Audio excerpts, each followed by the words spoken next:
Katrine Prince was a lecturer on my City of London guiding course. She qualified as a London registered Blue Badge tourist guide in 1974. In 1984, she took over Director of Studies at the London Tourist Board, and in the 1990s, she became involved in the Federation of Tourist Guide Associations in Europe. She was the founder trustee of the Institute of Tourist Guiding in 2002 and was about to become president at the time of her untimely death in 2004. She was a great inspiration to me and my guiding. And this story by Katrine is what walking tours are all about. What an attractive person, I thought, as I watched a young girl approach our small group gathered in the town square for a walking tour.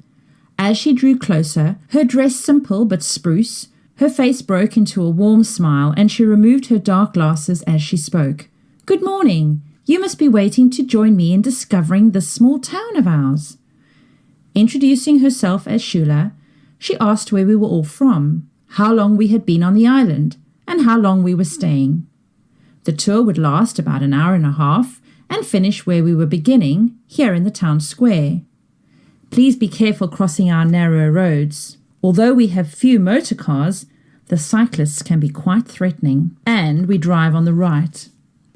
Drawing a small boy to the front of the group and checking that the Japanese lady at the back understood her English, Shula then pointed to the star-shaped fountain in the center of the square and explained how this symbolized the recent history of the island.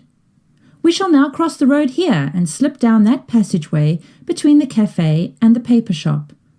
Stopping briefly to take a photograph of the fountain, I caught up with the group, as lost from view, they had reached the end of the passageway and were emerging into a large internal courtyard, shaded by an umbrella-shaped tree.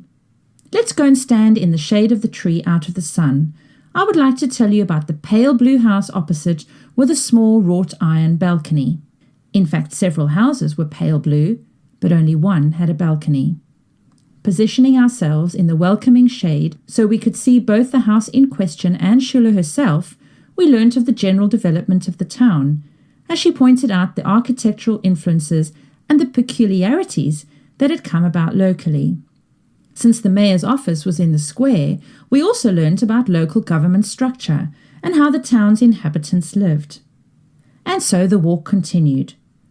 I had already crossed the small river that ran through the town centre and noticed a strange object bobbing about in the water. Drawing our attention to it, I was suddenly able to see that in fact it was tethered to the river base and was a container for a water pollution measure.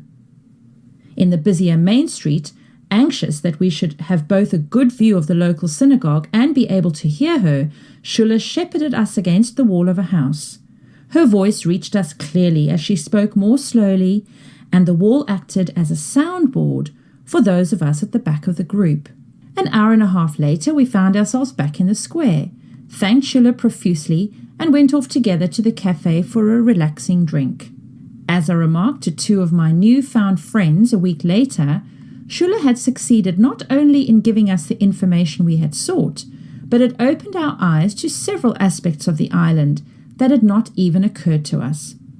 What is more, she had bonded us in so short a time into a small group that had continued to enjoy the island together, and for one of whom indeed the friendship might continue after the holiday. Tell me, I'll forget. Show me, I may remember. Involve me, I'll understand.